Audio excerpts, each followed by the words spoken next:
Doctor انصار صاحب. جی تشریف لائیں. وہ پیچھے بیٹھے ہوئے تھے, یہاں آگے نہیں تشریف لائے. جی انہوں نے یہ بعد میں سوال کیا ہیں, بعد میں سوال. کہاں سے ہیں ڈاکٹر انصار صاحب؟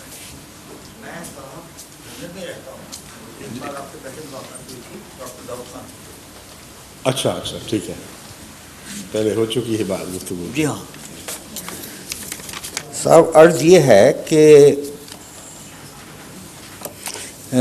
میرے سوالات شاید کچھ بلیسفیمک یا اپوسٹیٹک دکھائی دیں, لیکن میں نے آپ کا باہر نوٹس دیکھا رشدی کے بارے میں, تو اس لیے I am being encourage to ask you. Quran کریم کی معذرت کی ضرورت نہیں, آپ تو بڑے مہذب لوگ ماشاءاللہ اکٹھے ہوئے ہیں, یا تو آپ کے ساتھ تو گفتگو تو ایک نعمت ہے. آپ کی مولویوں سے میں جی گفتگو کر چکا ہوں. جی جی اگر آپ ہوتے تو توبہ کر کے وہاں سے نکل جاتے. اچھا صاحب, مشق ناز کر. جی تو قرآن کریم کی ایک آیت ہے والذین جاہدوا فینا ولنہدینہم سبلنا. تو it shows there is little linguistic beauty. فینا اللہ تعالیٰ میجسٹک لینگویج میں بول رہا ہے اور قرآن کی ڈیپتھ میں بول رہا ہے. I beg your pardon, I'm sorry, I'm not used to, I'm not a lecturer by profession. Sorry. دوبارہ اس بات کو تھوڑا سا دہرا دیں کیونکہ جو لوگ محروم ہو گئے. Sorry, gentlemen. یہ کہتے ہیں کہ آپ کی آواز پوری واضح نہیں ہو رہی. میں آپ سے خطاب کر رہا تھا. I'm very sorry. لیکن اگر اس میں خطاب کریں مجھ سے. جی میں نے جیسے عرض کیا مجھے عادت نہیں ہے. ٹھیک ہے. میں یہ عرض کر رہا تھا ہز ہولینس سے کہ قرآن کریم کی ایک آیت ہے والذین جاہدوا فینا فلنہدینہم سبلنا. لنہدینہم سبلنا. جی تو اس آیت کے معنی یہ ہیں, اللہ تعالیٰ کہتا ہے کہ اگر تم ہماری ذات گرامی میں جستجو کرو, تلاش کرو, ہماری گہرائیوں میں, ہماری ڈیپتھ میں جاؤ. فی میں لنگوسٹک بیوٹی ہے, گہرائی, اور نا میں اس نے اپنی شان دکھائی ہے میجسٹک. تو ہم تم کو نئے نئے راستے دکھائیں گے. تو اس آیت سے اور practical visibility of the time اور دی ورلڈ یو ول سی کہ سنت اللہ ہے ایوالوشن, پروگریس, چینج. تو وہ جو عام مسلمان کہتے ہیں اکملت لکم دینکم, اس کے معنی ہو جاتے ہیں ایسوٹیریسزم, باطنی معنی ہو جاتے ہیں کہ ایک ڈرامہ ہے, ایک کھیل ہے, لہو لعب ہے.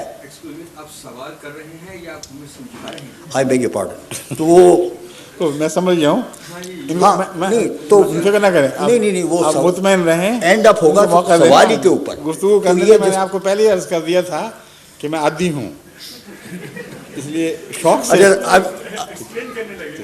نہیں تو پھر ورنہ سوال کا مزہ نہیں آئے گا نا. یا تو آپ یہ بتائیں کہ آپ کو اتنی عربک آتی ہے. آپس میں پلیز. نہیں اگر آپ یہ بتائیں کہ آپ کو اتنی عربک آتی ہے. میں نے آپ کو مدعو کیا ہے نا. جی شکریہ. تو آپ برا نہ منائیں. جی اگر کوئی اور مہمان ادھر جاتے تو آپ مجھ سے بات کیجیے, کوئی حرج نہیں. وہ اسی لیے مائکرو کی گڑبڑ ہو گئی. فرمائیے. جی تو یہ میں آپ سے یہ گزارش کرتا ہوں کہ آپ کے سوال کی نوعیت میں سمجھ گیا ہوں, لیکن ترجمے سے اتفاق نہیں ہے. ترجمے کی غلطی کی وجہ سے وہ سارے سوال اٹھ رہے ہیں جو آپ نے چھیڑ دیے ہیں. تو میں عرض کرتا ہوں. میں ممنون ہوں. ہاں میں بتاتا ہوں اگر آپ صحیح ترجمہ. میں عرض کرتا ہوں.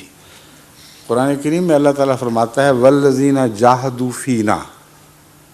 اس کا یہ مطلب ہرگز نہیں ہے کہ جو لوگ ہماری ذات کی گہرائیوں میں اتر جاتے ہیں کوشش کر کے اور ہمارے اندر کے باطنی مضامین کی سیر کرتے ہیں. جی یہ اس لیے غلط ہے کہ اللہ تعالیٰ دوسری جگہ فرماتا ہے لا تدرکہ الابصار وہو یدرک الابصار. کسی نظر میں یہ طاقت نہیں ہے کہ وہ اللہ تک پہنچ سکے. لن ترانی موسیٰ نے کہا. وہ بھی نہیں, یہ اور بات ہے. جی تدرک الابصار کوشش کر رہے ہیں اور اس کے باوجود کسی نظر میں یہ طاقت نہیں ہے. ہوا یدرک الابصار، وہ ہے جو نگاہوں تک خود پہنچتا ہے. اس لیے کسی انسان میں طاقت نہیں ہے کہ اپنی کوشش سے اللہ تعالیٰ کی ذات میں کوئی سفر اختیار کر سکے. ہاں، اللہ جس تک پہنچے گا اسے کچھ دکھائے گا. یہ آیت بین ہی یہی بات کر رہی ہے، اس سے متضاد بات نہیں کر رہی. چنانچہ فرمایا لَنَهْدِيَنَّهُمْ سُبُلَنَا. اس کو طاقت نہیں ہے کسی کو کہ ہماری ذات میں جہد کر سکے. ہاں، ہم خود یہ وعدہ کرتے ہیں. ہاں، نہیں، نئی راہیں دکھائیں گے نہیں، ہم اس کا اپنی ذات تک پہنچنا آسان کر دیں گے، اس کی خود رہنمائی کریں گے، اسے وہ راہیں دکھائیں گے جو اسے ہم تک لے جائیں گی. لَنَهْدِيَنَّهُمْ لفظی ترجمہ ہے. آئندہ کے متعلق یہ مضارع جاری نہیں بلکہ مستقبل کا وعدہ ہے. فرمایا ہے لَنَهْدِيَنَّهُمْ سُبُلَنَا. ہم ہی ہیں. 1000 راستے دکھائیں گے. جی، ایک نہیں، 1000. میں بس کرتا ہوں. ہم ہیں جو اس کو مختلف راہیں اب تک اپنے تک پہنچنے کی دکھائیں گے. یہ خدا تعالیٰ وعدہ حتمی فرماتا ہے.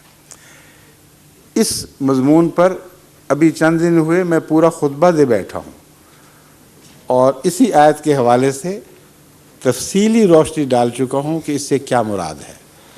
امر واقعہ یہ ہے کہ بہت سے ایسے لوگ ہیں جو دنیا میں مختلف مذاہب پہ پیدا ہوئے اور ان کو اپنی ذات میں نہ قرآن کا علم، نہ رسول اللہ صلی اللہ علیہ وسلم کا علم، نہ یہ پتہ کہ صراط مستقیم ہے کیا، لیکن دل میں تمنا پیدا ہوتی ہے. کیونکہ اللہ تعالیٰ نے اپنی جستجو کی ایک تمنا ہے جو ہر فطرت میں ودیعت کر دی ہے. ایسے لوگوں کی بحث ہے، وہ مختلف رستوں پر ہیں. کیا جب تک وہ صراط مستقیم تک نہیں پہنچ جائیں گے وہ خدا سے مل نہیں سکیں گے؟ ان کی صراط مستقیم پہنچنے کی کیا صورت بنے گی؟ اس کے متعلق اللہ تعالیٰ فرماتا ہے دنیا میں ہر قسم کے، ہر مسلک کے لوگ ہیں، وہ راہیں خود مجھ تک نہیں پہنچ سکتی. کسی انسان میں طاقت نہیں ہے کہ اپنی طاقت سے مجھ تک پہنچ جائے. ہاں، اگر نیت پاک ہوئی، جستجو کی تمنا ہم نے دیکھی، تو ہم وعدہ کرتے ہیں کہ وہ راہیں اس کو دکھائیں گے جن پر چل کر وہ ہماری ذات تک پہنچے گا. اور اس سے مراد صراط مستقیم کی طرف ہدایت ہے. چنانچہ اس آیت کا سیاق و سباق آپ پڑھیں تو وہاں یہ بات خوب کھل جاتی ہے کہ مراد یہ نہیں ہے کہ ہر شخص کو الگ الگ خدا ملے گا. مراد یہ ہے کہ یہ جو کوشش ہے اس کے لیے جس راہ سے بھی وہ چاہے گا یا جس راہ پر وہ موجود ہے اس راہ کو اپنے تک ممتد کرنا اور ان راہوں پر اس کا سفر آسان کرنا، یہ ہمارا کام ہے اور ہم ہی ہیں جو وعدہ کرتے ہیں کہ ایسا کریں گے. اس کے سوا اور کوئی معنی اس کی طرف منسوب کرنا جو قرآنی مضمون اکملت لکم دینکم میں رکھنا ڈالنے والا ہو، یہ ہرگز قابل قبول نہیں ہے. اس میں کوئی لاجک نہیں ہے. اگر آپ اس کے باوجود اصرار کرتے ہیں تو چاہیں تو کریں. جو میں نے ہاں ہدایت اللہ کا کام ہے.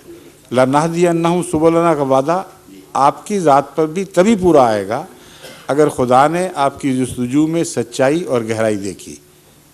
اللہ تعالیٰ اب بس جزاک اللہ. جستجو یہ باقی خدا کا کام وہ جانتا ہے. ٹھیک ہے.